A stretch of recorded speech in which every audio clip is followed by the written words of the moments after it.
Kia ora Kazarangis, it's Haks and we are back with another banger. Today we are watching some 2026 performances. We're pretty much all done. I'm going to say we're pretty much all done with Mana Kuratahi. So you won't be seeing too much of Mana Kuratahi anymore. We are now moving on to 2026 performances. Right now we are reacting to the ASB Polyfest performances. We're going to start off nice and strong. Today we are going to react to ngā puna o Waiorea. Yeah, boy.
You fellas are just earning it, bro.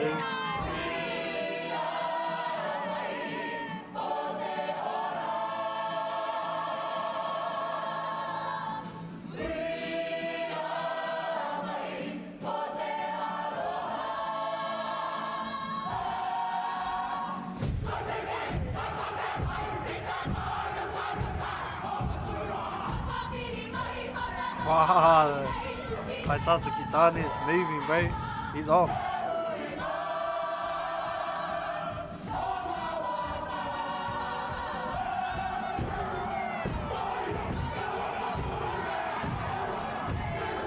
Wow.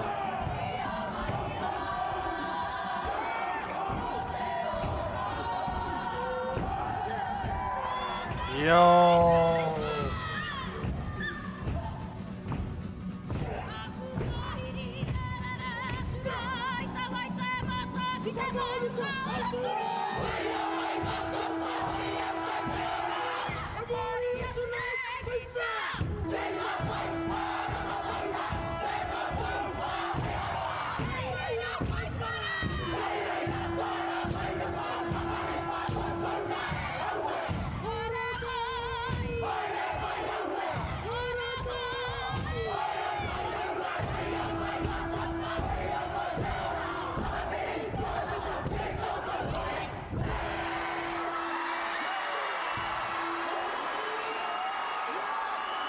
Now that's a whakaeke. Gee, they coming hard, gee. Waiorea, please keep this up, bro. That whole thing was just on. Everyone was just going hard, bro. The waiata sounded mean as, and then when you just come through and haka, gee, it was haka. The four tane that come after you use it tough. That's all I got to say. Ish.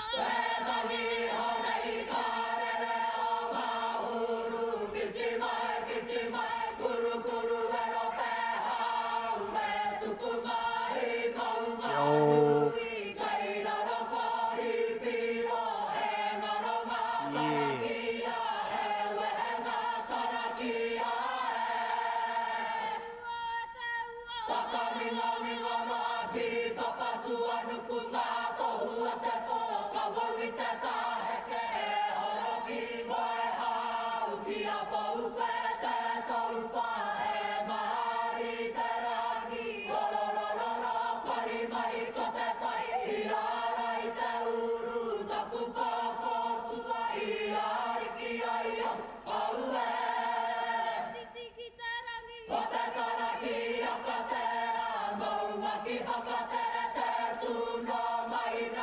This is tough.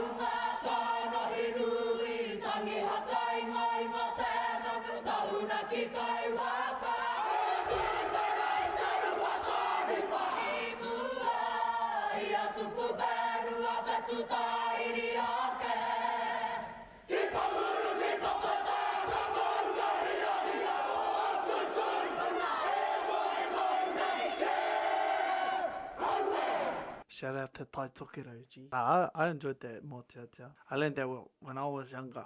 Back in the days. Makes it sound like I'm old. This is the first one I've seen out of the ASB Polyfest, but we might have a favourite just because. So, Waiorea.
Bro, I can't wait to see the Haka.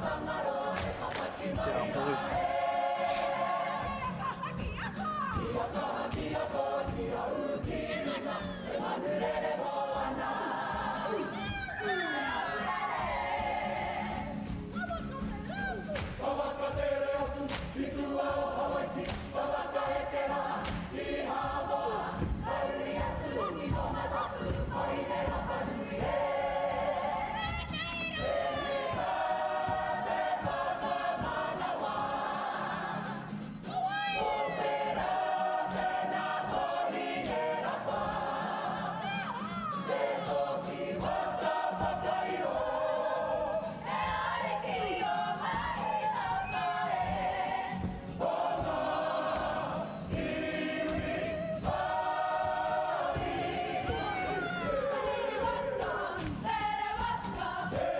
Look at them go, bro.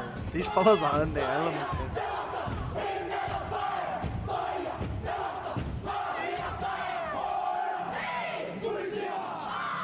Bro. Yous are so in sync. Today was your day. Yous are all just moving, just so in sync, and yous are all just locked in, bro. Keep it up. It's just I, the king of everything. What are you doing watching for free? You think you can just watch this video without dropping a like?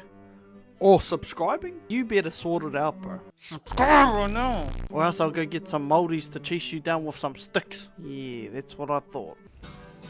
Poi time.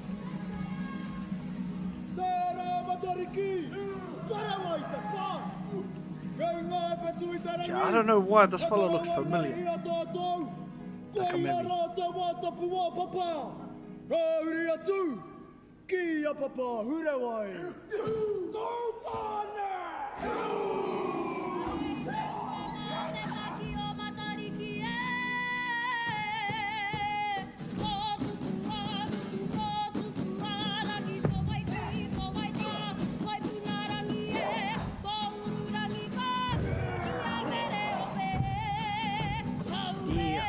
Yeah.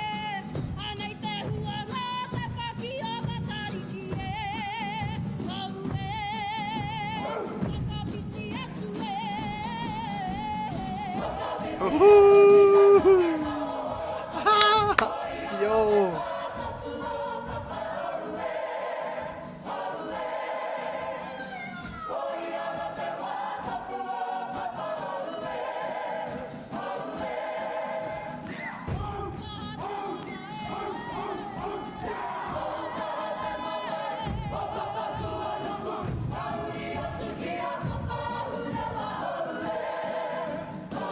how in sync they are, brother.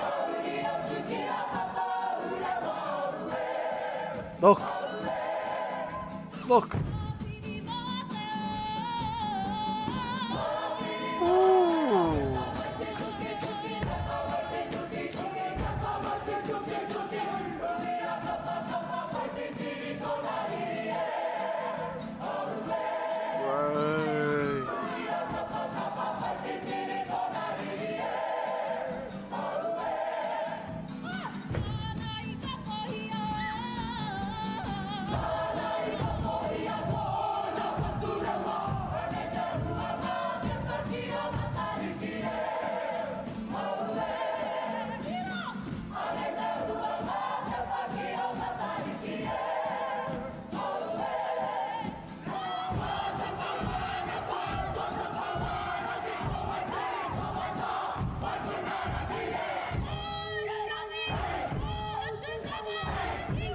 They're still so in sync, brother.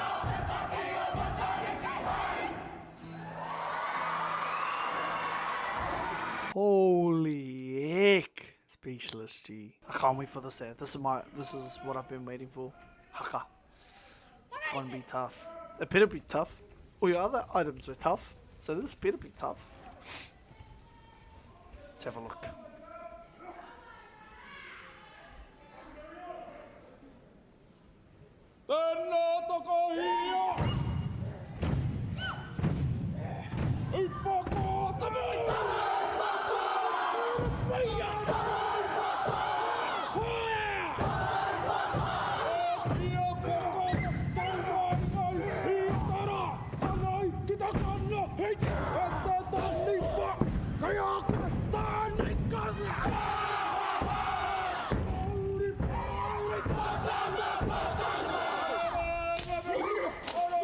Wow, that fella's massive.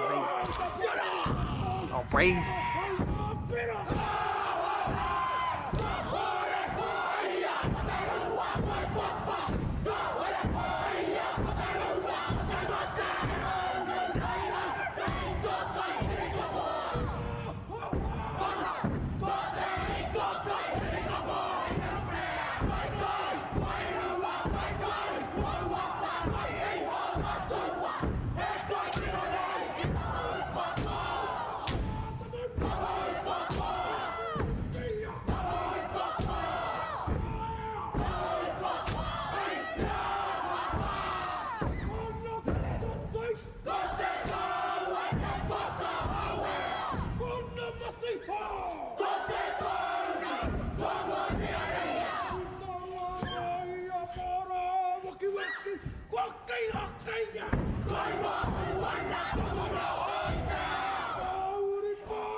Big boy.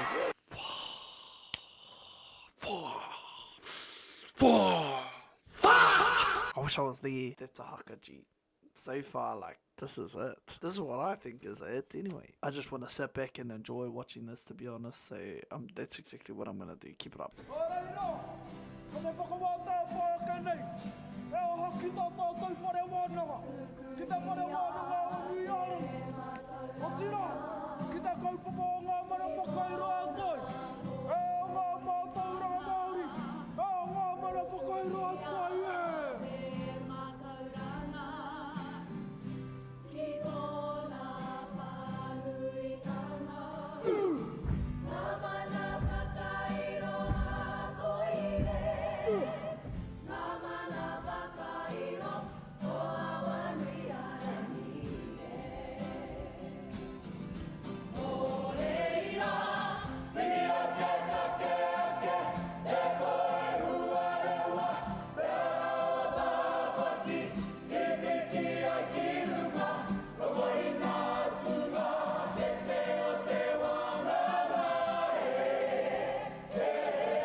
Shout out to Waiorea G. Yeah, I can't even say anything right now. Everything was bliss. And I'm not saying bliss, I'm saying bliss. You know what bliss is? Best in slot. Everything was bliss. I don't know what to tell you. Like, I'm actually speechless. Like, for real, for real. I can't do an outro right now. So you're just going to have to deal with it. Speechless. Genuinely. That's all I have for you. Really. That's it. Okay? So, yeah, if you're from the Straw Poo, drop a comment. Other than that, that's all I have to say. Much love. If you like the video, then please like the video. If you don't, then get lost. And if you think I'm smixy, just comment. I know, stop it, I know. Enjoy the rest of your fellas' day. That's all I have to say. Churr.